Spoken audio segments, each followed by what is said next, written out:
cette émission spéciale consacrée au grand vin de la vallée du Rhône Sud, et puis avec un zoom sur l'appellation Duché d'Uzès. On se retrouve également sur Insta. Aujourd'hui, un menu qui prêche, comme d'habitude, la consommation modérée et responsable. Pour parler de nos tourisme, tout à l'heure, on accueillera Baptiste Cartier et également Marc Leclerc, le président du festival Lire sur la Sorgue. À mes côtés, pour commencer cette émission, Philippe Forbach, meilleur sommelier du monde. Bonjour Philippe. Bonjour Alain. Vous avez bien dormi hier soir, c'était bien Uzès? Parfaitement bien. Grosse ambiance, Uzès by night, fin janvier, non? Cette saison, mais la ville est très belle, même de nuit, même si elle est éclairée, notamment la place aux herbes, le soir avec ces petites lumières, c'est vraiment assez magique. C'est une petite ville, mais la ville est juste extraordinaire. On dirait un décor de film. Bonjour également Christophe Deldic, le propriétaire du domaine de Leudrestein, qui nous accueille pendant tout ce week-end. Bonjour Christophe. Bonjour Alain. Alors aujourd'hui, pour bien commencer cette émission, on accueille non pas un mais deux invités, Loïc Saunier, qui est notamment horticulteur, et puis Patrick Gounel, propriétaire du domaine de Malaric. Bonjour à tous les deux. Bonjour. Bon, alors Loïc, racontez-nous là, c'était une histoire longue là, de fait combien de temps que vous êtes dans les truffes? Nous, la truffe, ça remonte à 4 générations. Ouais. Et voilà, et après on a pris la suite avec mon frère et mes nièces. Alors le frangin, c'est Johan, c'est ça? Oui, qu'on salue aussi. Oui, Johan, oui. Bon, Philippe Forbach, racontez-nous, quand on vient se balader, quand on a la chance de venir dans cette vallée du Rhône Sud, quelles sont les 2-3 spécialités culinaires, parce que vous adorez manger aussi, que vous pouvez nous conseiller à ne pas louper en tout cas? Autour de la truffe, on va l'évoquer, mais il y a quand même des recettes extraordinaires. Oui. Alors bien sûr, la brouillade, c'est parfait, mais la truffe juste comme ça, juste coupée en petites lamelles sur un morceau de pain, une petite goutte d'huile d'olive, et Dieu sait si les huiles d'olive, on en parlera tout à l'heure, bien sûr, sont très très bonnes dans la région. Un peu de fleur de sel, franchement, il n'y a pas grand chose à rajouter. Bon. Après, il y a. Alors, s'il n'aime pas la truffe, qu'est-ce qu'il y a? Il y a le pélardon des Cévennes, par exemple, ça c'est une belle spécialité aussi locale. Il y a la gardienne de taureau, ça c'est aussi. Plus c'est light, c'est light, mais c'est très bon. Et notamment si on veut apprécier les grands rouges du Duché d'Uzès, la gardienne, qui est une sorte de viande travaillée un peu en sauce et autres, c'est une vraie spécialité intéressante de la région également. Donc entre truffes, l'huile, la viande et les fromages, on se fait déjà un petit repas tout à fait sympathique. Ouais, non, c'est génial. Donc ça, faut pas louper quand tu viens dans la région. Alors Luc, racontez-nous, il paraît que vous adorez les ânes dans la famille? Oui, on adore les ânes. On a des ânes de Provence. Ils sont comment d'ailleurs les ânes de Provence? C'est les ânes gris avec la croix de Saint-André. Ah, très bien. Est-ce qu'ils sont moins têtus que les ânes des Pyrénées? Alors, on va dire que oui, on peut chauffer. Et alors, qu'est-ce qu'ils font, vos ânes, d'ailleurs? Alors, ils font de la randonnée battée. C'est-à-dire, donc, l'été, les personnes viennent, ils randonnent dans nos garrigues, voilà, donc, avec des bas, en famille, ils pique-niquent, voilà. Et il y a vous avez combien d'ânes? Une dizaine. Bon, vous nous rappelez les prénoms des 10 ânes? Oh, ça, non, ils s'appellent tous Borico. Alors, on revient sur les truffes. Vous avez combien d'hectares au total? Alors, on a 3 hectares de truffières actuellement. D'accord. Alors, expliquez-nous. Donc, un jour, on plante un arbre, là, et puis pof, il y a les truffes. Comment ça marche? Ça serait trop facile. Ah non, c'est pas ça. Non, on plante un arbre et il faut bien une dizaine d'années avant que les premières truffes arrivent. Et donc, la truffe, il faut bien s'en occuper. C'est du jardinage quotidiennement.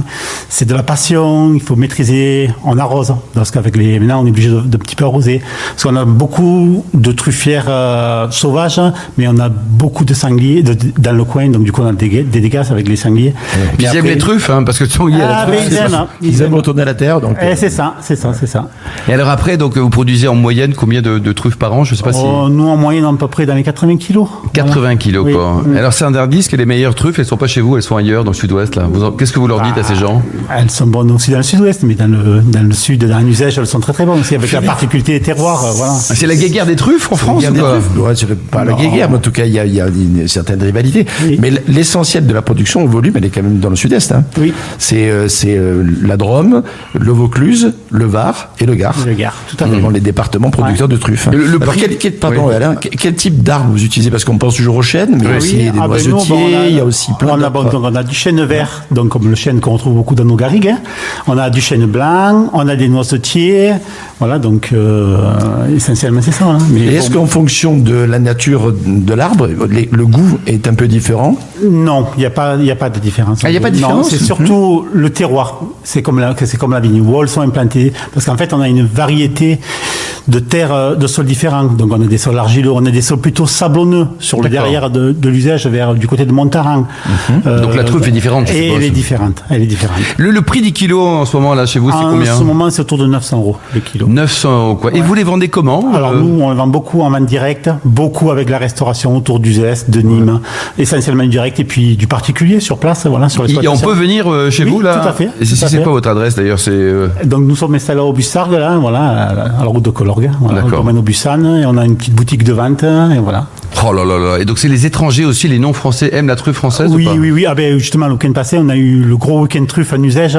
Il y avait toutes les nationalités européennes. C'était, voilà. Ouais. Alors, il y a aussi la saison de la truffe en Pays d'Uzès, hein, oui. du 10 décembre jusqu'au 31 mars, c'est ça, très long, oui. Donc, c'est très long, c'est très bon pour le business. C'est très bon. Et puis après, il y a beaucoup de journées, justement, on fait des journées découvertes. On amène les gens dans les truffières, on leur fait voir le cavage, on les ramène sur l'exploitation, on leur fait voir les trier pour pas qu'ils se fassent avoir, pour acheter des bonnes truffes de qualité. Ah, c'est quoi? Comment on fait pour pas se faire voir, alors? Eh bien, pour pas se faire voir, il faut acheter de la truffe qui est canifée, c'est-à-dire, nous, les truffes, elles sont toutes canifées. On met un petit coup de canif à 4 ou 5 endroits. D'accord. Donc, pour voir vraiment le grain de la truffe, la couleur, qu'elle soit bien noire, pas blanche, pas grise. Et puis, il y a le côté asphaltif, et voilà. Bon, alors la truffe, c'est génial, mais également, donc, les huiles d'olive. Bonjour, Patrick Gonel. Bonjour. Alors, vous, votre domaine, il est familial aussi depuis très longtemps, ou? Non, il est familial, oui, mais pas depuis très longtemps. Depuis combien de temps? Depuis le début d'Invino, je pense. Ah oui, depuis 2004? 2004. Alors, c'est déjà très vieux. Oui, c'est déjà très vieux, je suis d'accord avec vous. Et donc, en fait, c'est un projet que j'avais personnel qui m'a conduit à planter. Vous faisiez quoi avant?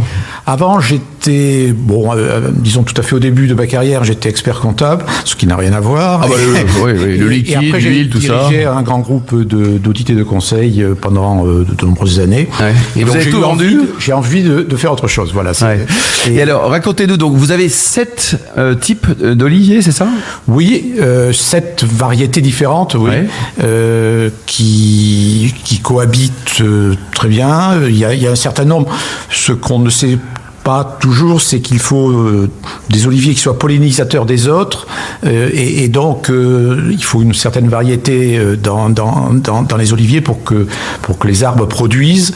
Il y a une majorité de picholines, puisque c'est l'AOP qui est la picholine, et qui représente chez moi à peu près la moitié de ma production, et le reste, je fais du monovariétal aussi pour disons pour prouver d'une certaine manière qu'il y a une traçabilité, oui. et pour éviter les assemblages, c'est pas du tout la même chose que pour le vin, quoi. Que le vin, et j'ai trouvé que c'était un moyen de pouvoir expliquer finalement aux gens surtout ceux qui venaient chez moi, de leur montrer, voilà, ça vient de ce lot, et ça vient pas d'un mélange. Il y a vraiment des goûts différents, dites-nous, Patrick. Oui, tout à fait. Oui, vraiment. Oui. Il y a alors la picholine qui est la plus forte d'une certaine manière en goût, mais qui permet aussi de relever beaucoup plus les mets qui reçoivent cette huile.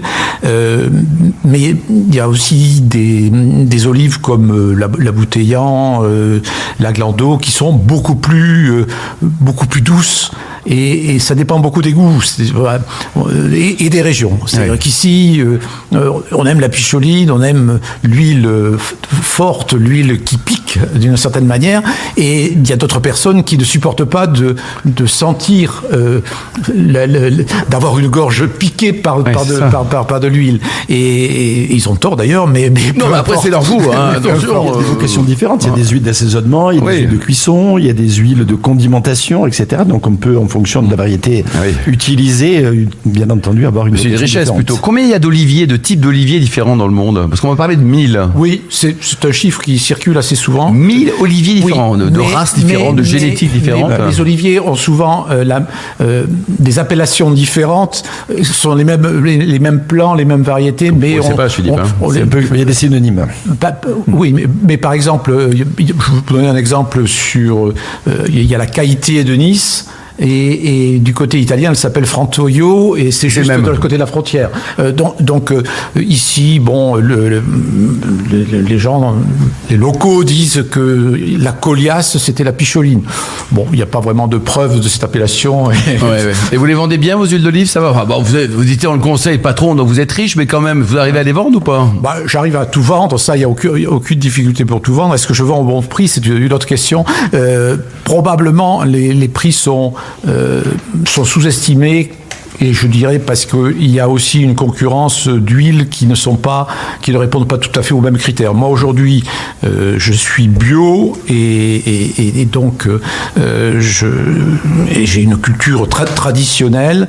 Aujourd'hui, il y a des productions qui sont tout à fait différentes. Qui viennent d'où? D'Espagne, du Maroc, de quelle région? On va pas jeter la pierre, mais celle que vous avez citée, mais il y a la Tunisie, il y a l'Italie, il y a la Grèce, où on n'a pas une traçabilité justement totale de ce qui se passe, et je pense que la profession française est probablement pas assez agressive pour faire valoir la qualité des huiles. Pour terminer, ça va de combien vos huiles là, le prix de vente moi j'ai 1 litre, je suppose. Pardon. C'est une bouteille de 1 litre. Oui, une bouteille de 1 litre. Moi j'ai qu'un prix, c'est 25 €. Tout est à 25.